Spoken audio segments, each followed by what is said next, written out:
the semi. First serve underway.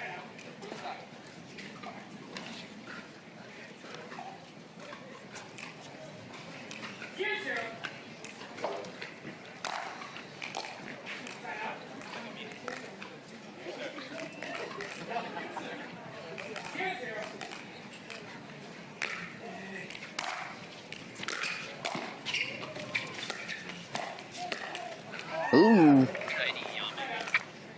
And Jaume Martinez Vic, of course, one of the craftiest singles players on tour.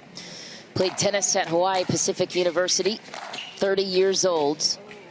Good friends with Marcel Chan, one of the other up-and-coming players. Was an All-American back in college in tennis.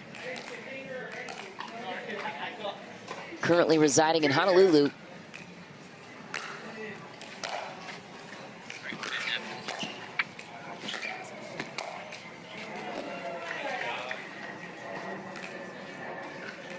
And of course, there's a good look at the world #1, the top player in all 3 divisions, Ben Johns.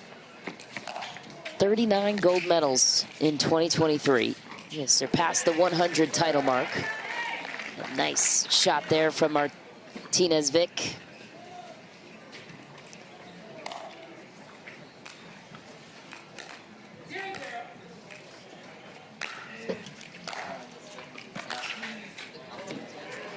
Passing shot and a beauty for Jaume Martinez Vic. He's on the board first in this quarterfinal matchup.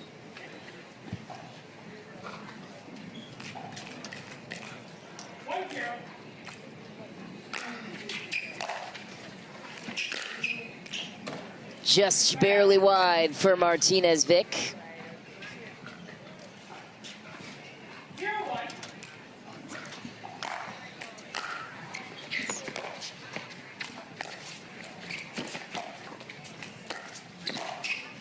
Little cat and mouse, as Ben Johns does best, a 24-year-old sensation. And we're so thrilled now to welcome in his brother to the booth, Colin Johns, to break down.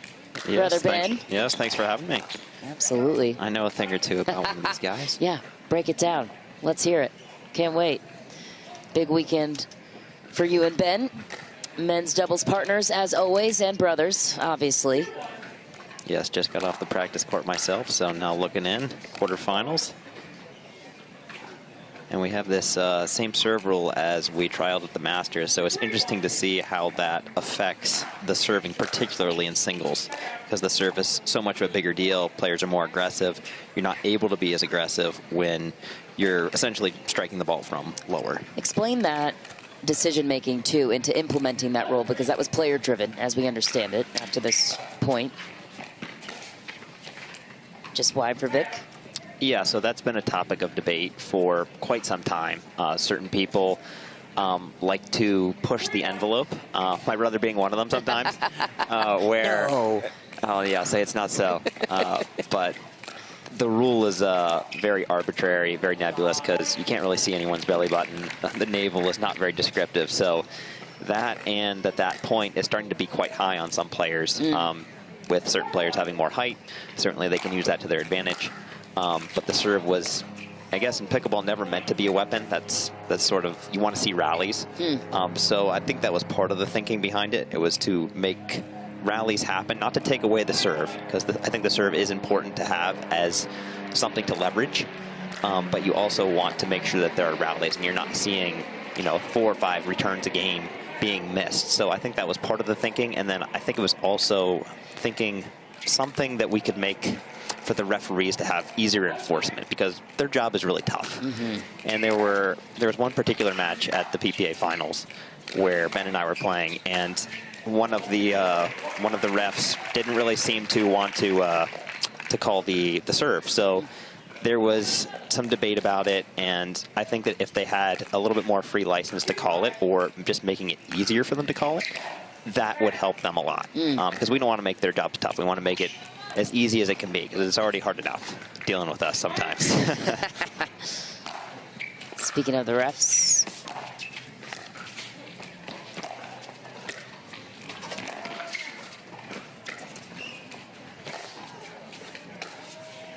Ooh, what a shot there for Jaume Martinez Vic. Thanks to our referees, Onisha Smith, our lead referee here, and the commentator crew for this one, Michelle McMahon and Colin Johns in the booth.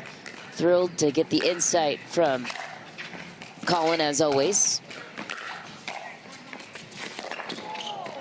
And Ben is just too good with that shot. Full extension. Yeah, that's a great passing shot there by Jaume. Just bending it to that backhand side, but Ben cuts that one off and cuts the volley open court, just forcing him to be on the run too much to make that last one.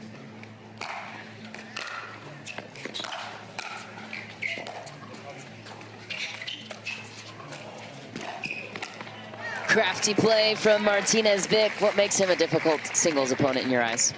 His movement, number one. I was going to say there, Ben got to the drop shot, but he doesn't have the set of wheels that Jaume has. Definitely not. He has a different sort of movement, certainly covers the net probably a little better than Jaume, but when it comes to pure foot speed, he definitely, Jaume has him beat. So I would say that's number one. He gets in position very well. He moves extremely well to his forehand side.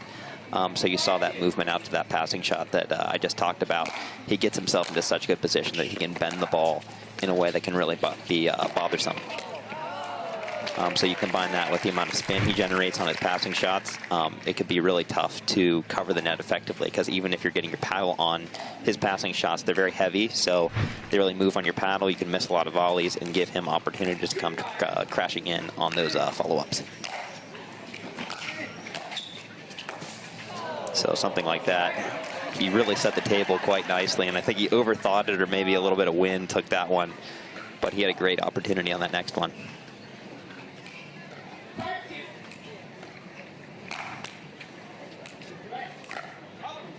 That serves replayed here on the Carvana PPA Tour.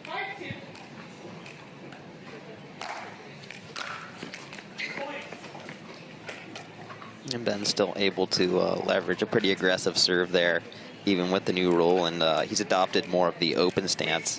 Before he was what we call semi-closed. But with this new rule, because you have to strike the ball relatively quickly, it makes a little bit more sense to go open stance. Why is that? So you're essentially preloading by going to the side. If you're turned or more turned, sort of like a semi-closed stance, essentially more of your body has to rotate. When you're open, you are by definition more open, so you just have to load up your hips, and there's just not as much of a unit turn needed to launch into your swing. Oh, wicked passing shot for Martinez Vic, cross court. I've actually adopted the open stance as well with this adoption of the new serve. Not that my serve sets the world on fire by any stretch. Where does your power come from then, though, with that open stance? With the open stance, it comes from still the hips and the shoulders. It's just you're going to have to be a little bit more disciplined about loading them up. Oh, that's a good point. Because you're open and you're not naturally already turned, you're not preloading them. So you got to make sure to use those big muscles to give yourself power. So when you're going open stance, you really, really got to be disciplined about loading them up.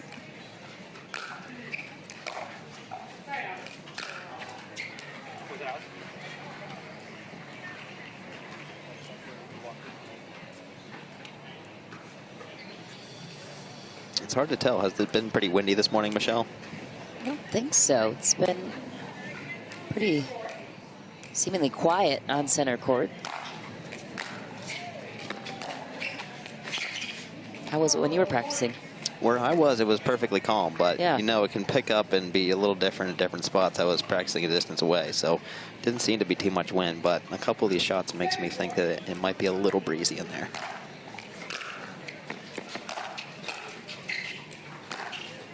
And a wicked shot from Ben Johns. Yep, the two-handed backhand is something we've been working on with his singles game, certainly in the past year or so. It's not something he did a whole lot early in his singles career, but with so many tennis players coming in and using the two-hander to such good effect, Jaume being a good example, it really helps to have that in the arsenal as well.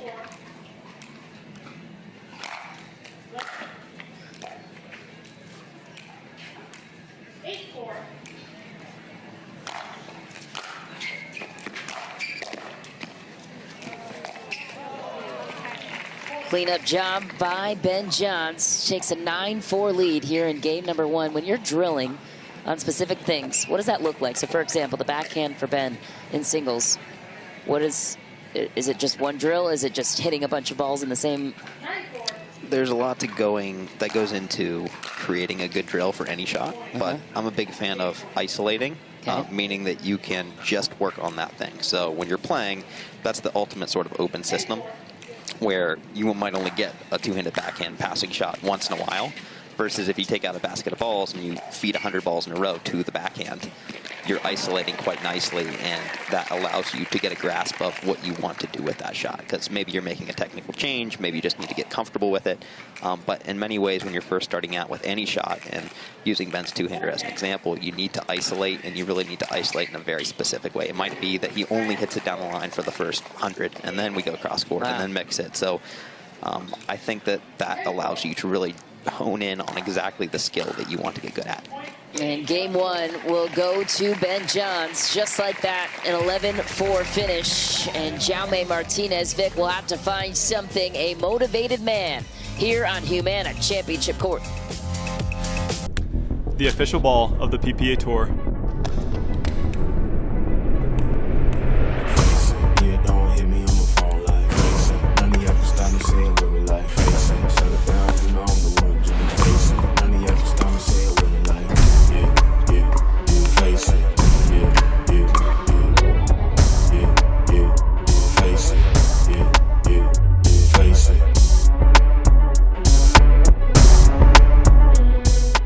Martinez Vich has made some of these matches close, just hasn't been exactly there to dethrone the king.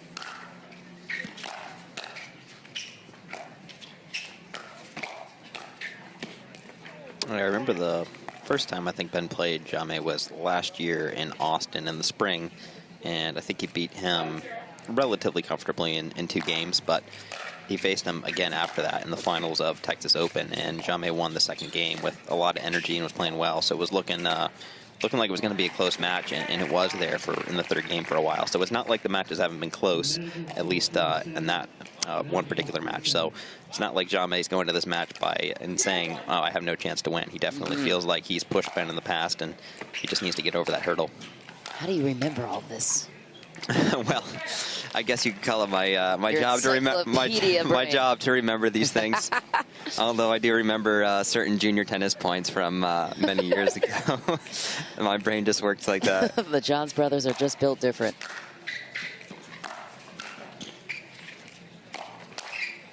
Oh, it's a nice stretch. And that's that movement to that forehand side, both at the net and coming forward, as well as at the back of the court. He really stretches with good balance to that forehand side. That time using it to stretch with the volley.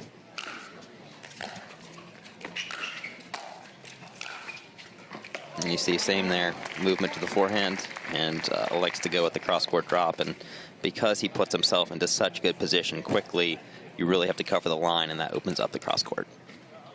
So mobility in favor of Martinez Vich.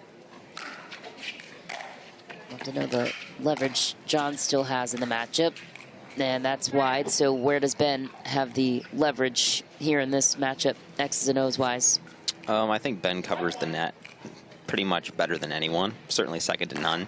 So it makes it very difficult, sort of strength against strength. Jaume really tries to stretch you out and has heavy passing shots, but Ben really doesn't allow you to hit a lot of winners. He gets his paddle on a lot, and then he controls the volleys very well. So I think in that regard, overall, just because the person up has the advantage, the scales tilt in Ben's direction overall. And then I feel like Ben serves a little bit bigger. Jaume definitely tries to spin the serve pretty heavy, but when he gets nervous, he tends to come over the top a little bit and leave it short, versus Ben gets a little bit more penetration through the court consistently with his serve.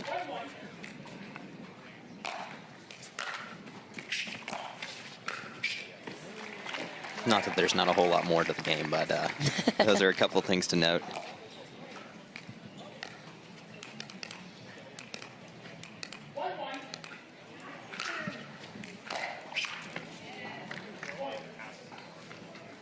Martinez Vich on top by 1. First lead of the match here.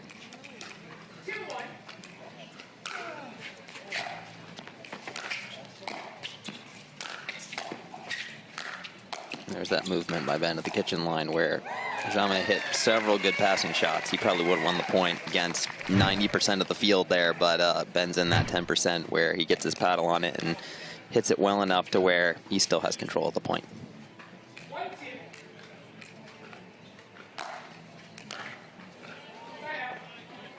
The serve looked to be a little long, but I don't know if it was called or not.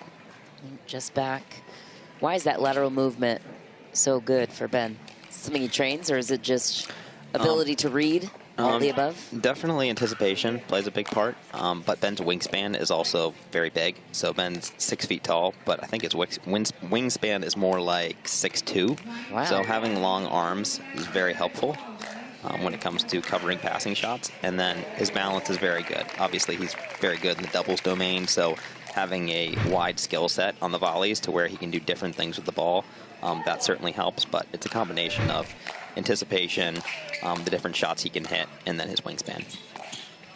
Wow, too good from Ben Johns.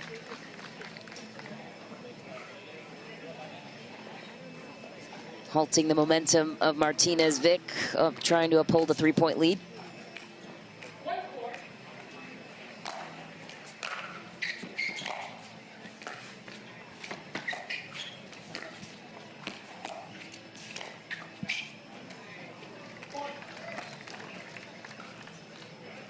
Most of the cat and mouse points are going Ben's direction, so when he's getting that drop nice and low and able to follow it in, Jaume's not really liking what he sees as Ben moves forward. That's a clean passing shot.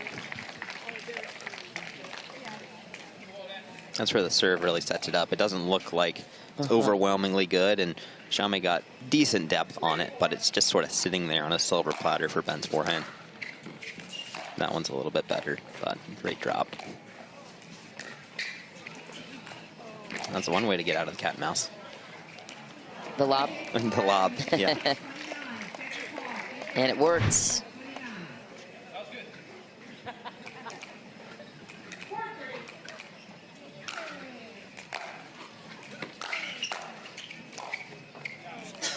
It was a really good deep serve there, and Ben left it somewhat short, but I don't know if it took a funny hop, but Jaume didn't do much with that.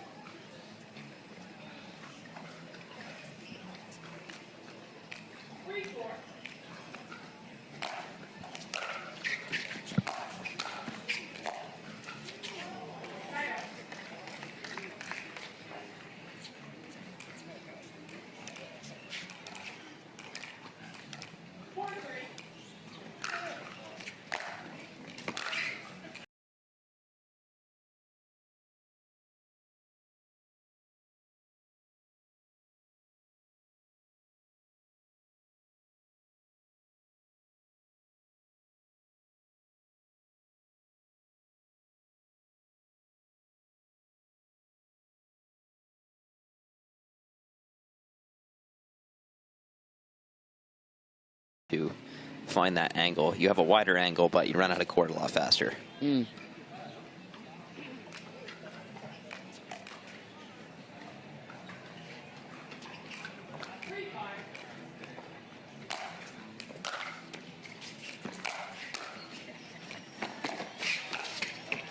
Ooh, Ben lost his footing. Couldn't get back for it. Looks frustrated. Yeah, I think a little bit of a miss hit on the volley. Left it a little shorter than he anticipated and lost his footing going back. That's where you wish you had Jaume's foot speed.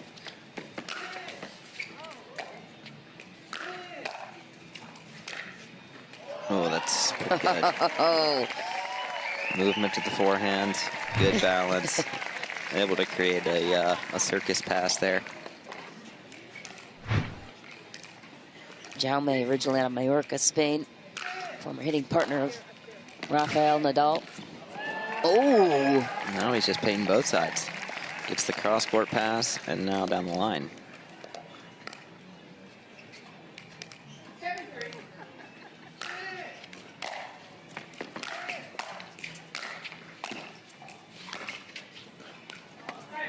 And this is where it's really important for him to get a couple more points on the board. Because 7-3, it feels like a good lead, but you know Ben's going to make a move here, and then once it gets close, anything can happen. So you really want to keep your foot on the gas here. And a missed serve. for Ben. Yeah, some missed serves, missed returns, and a couple sloppy thirds has allowed Jaume to take control of the second game.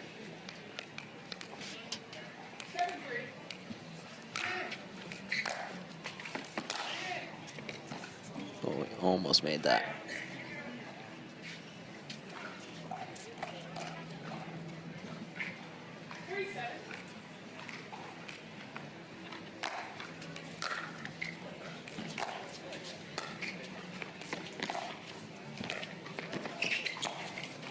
Oh,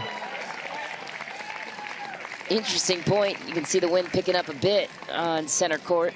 Yeah, I was going to say that ball definitely changed trajectory. So I don't know if they're playing with a green egg out there. It's a little lopsided with the ball, or we got a little gust of wind, but that definitely looked a little different. Ooh, just missed it. Not by much. And players can opt to switch out the ball at any time, even if it's a little lopsided. Yeah, they both have to agree, though. So if Ben wanted to change the ball, he'd have to get Jaume to agree.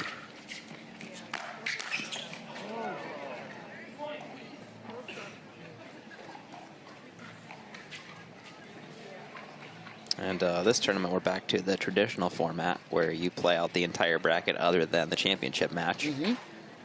Whereas Masters was the progression draw. So both of these guys have had 2 matches before this. So definitely different feel than if they had this as their first singles match of the day. Jaume just makes it look easy. Gets the serve back. And how do the players feel about that progression draw versus standard draw? I think the verdict's still out. I think that having the progression draw allows you to really, when there's a really good matchup, be able to put it on center court and talk about it and really promote that match, versus when you're doing this traditional format, you can't really do that in the same way because you don't know the matchup until an hour before, and then you say, okay, it's going to be on center court, but you don't have a lot of time to really lean into the rivalries, the personalities. If they played before, you kind of have to scramble. So I kind of like the progression draw in that aspect. I think a lot of players will have to get used to it, and also the players that typically would show up on a Thursday, now they have to show up earlier in the week. So that can definitely be a cause for concern for some players, especially the ones that are still working full-time jobs. So you see both sides, so I think it's kind of a nice balance of what we have this year, where some progression draw and then some traditional.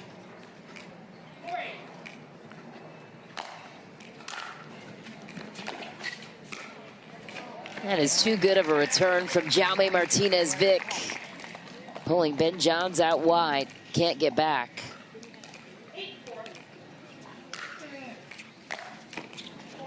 A missed return. Another missed return. 12-10 win for Lohani in game 2. Forced the third. Ooh. Another missed return for Ben Johns. And game point over to the side of Jaume Martinez Vic. Yeah, I think that might be the 4th return of the game that Ben's given away. So that's a lot when you're playing to 11 and you give away 4 on returns.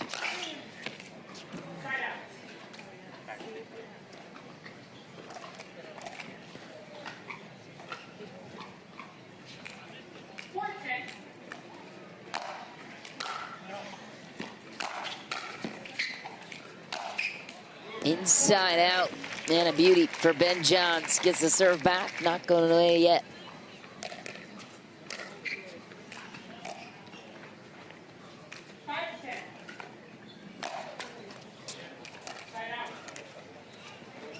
And another missed serve. This has not been the cleanest first 3 shots that rallied for Ben. Another missed return. That kind of sums up game 2. Yeah. An interesting performance there for Ben, and Jaume Martinez Vic once again forces a third against the world #1, Ben Johns. Any of the top players to be as consistent, especially because of the physicality of singles. Good response out of the break for Ben. Seemed frustrated after game 2, obviously, given the scoreline. Yeah, he definitely knows that many errors is not going to get the job done. Definitely holds himself to a high standard, and off to a better start here to start game 3.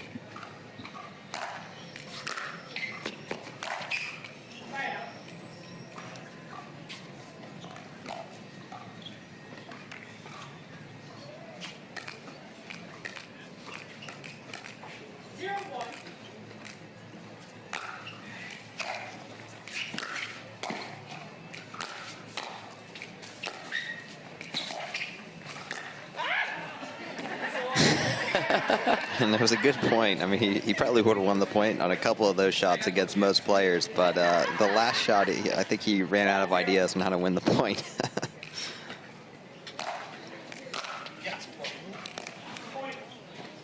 Jaume decides to give one of those return errors back.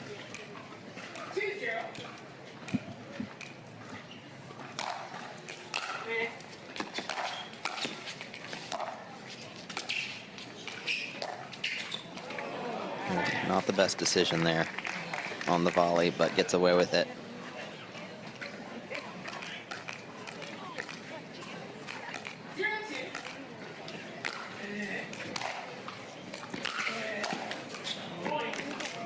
And there's that heavy spin that Jaume creates with that forehand. That looks like a relatively routine volley, but because the extra spin dipping, it becomes pretty tricky pretty quickly.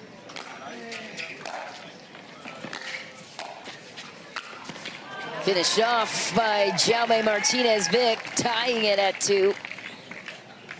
Connor Garnett says this ball is easier to spin, the Vulcan V Pro Flight. Do you agree? I think I'd have to compare it for a longer period of time in more conditions to really say that for sure, comparing it to the Dura, so what we played with last year. I think there's a case for it, but definitely would have to play with it more in tournament play in different weather conditions.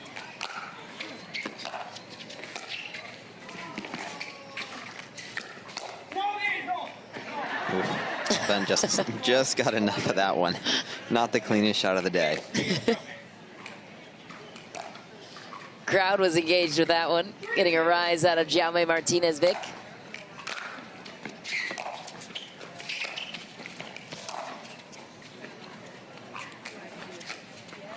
Going for the drop shot again. He's really been using that drop shot at the net quite a bit.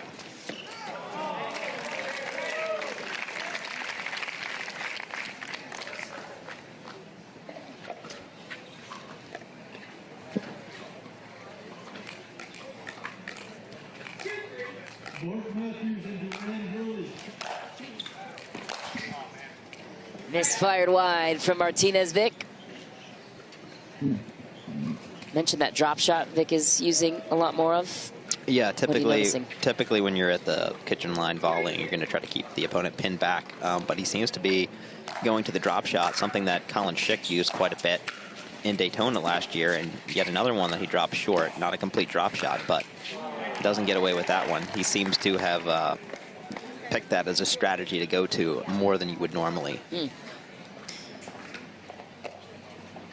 I don't know if you're able to answer this because you obviously work with Ben closely, but if you had to strategize against Ben in singles and how to beat him, can you reveal that strategy for Jaume? Oh, I can't do that. Other than you should go watch my old singles matches against Ben when I used to play him. We played 3 times. Now, granted, I lost all 3 of those times, so... So what are they studying from that film? You need to study that. I'm trying to implement the game plan, and I didn't implement as well as needed. But he has a few more tricks in the bag since then, so that will remain a secret. Fine. Ooh, passing shot and a beauty for Vic. That's a pretty clean shot there.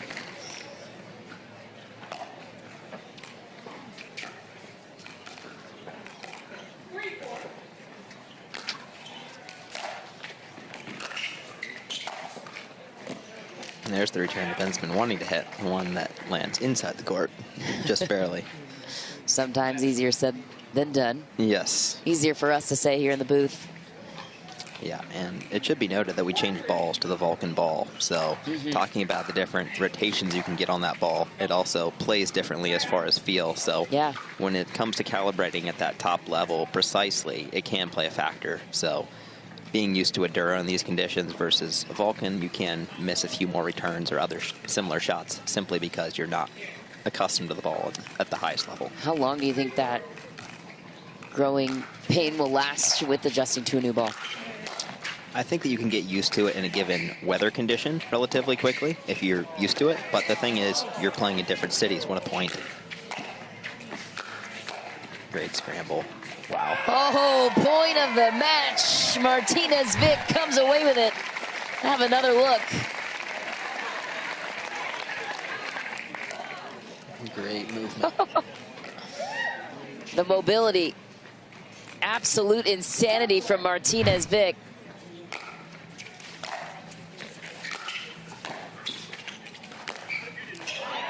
Oh!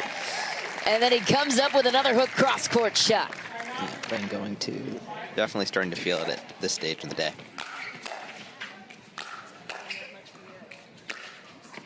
Ooh, the barrage continues, but couldn't quite find the court on that last one.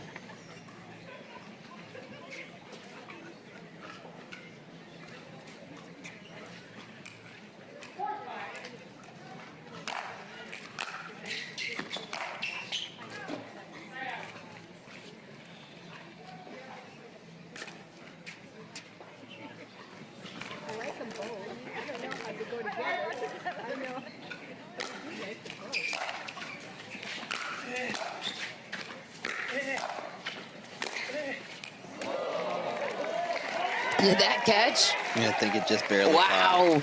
I don't think either one of them believe that that ball is going to go in.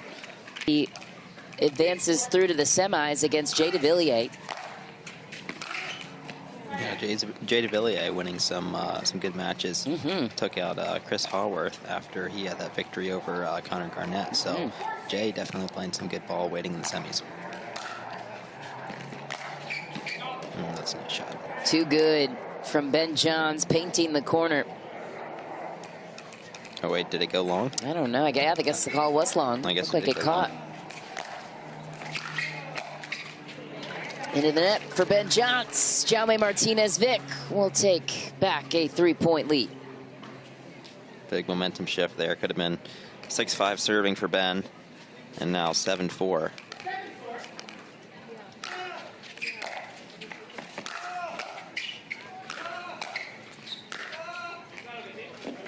And yet another line on the backhand.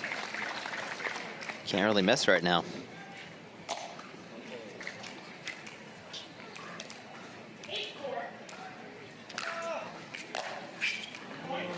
Another missed return. I think first missed return by Ben in the third game, but definitely donated a lot in game 2. And back-to-back missed returns at 8-4 to set up match point. Definitely not the way wanted this to go. Martinez Vic with a chance to close it out. And a clean win off the return. I guess he figured he might as well go for it. He missed two to get to that point, but might as well go for it. I think Martinez Vic said that was bold. Oh. Oh, that's one way to get a winner. There it is. Finding his rhythm off the net. You love those. Oh, we hear. my favorite. A little easier to handle it when you're up 10-4. Oh, and into the net for Ben Johns. Jaume Martinez Vic recovers match point number 2.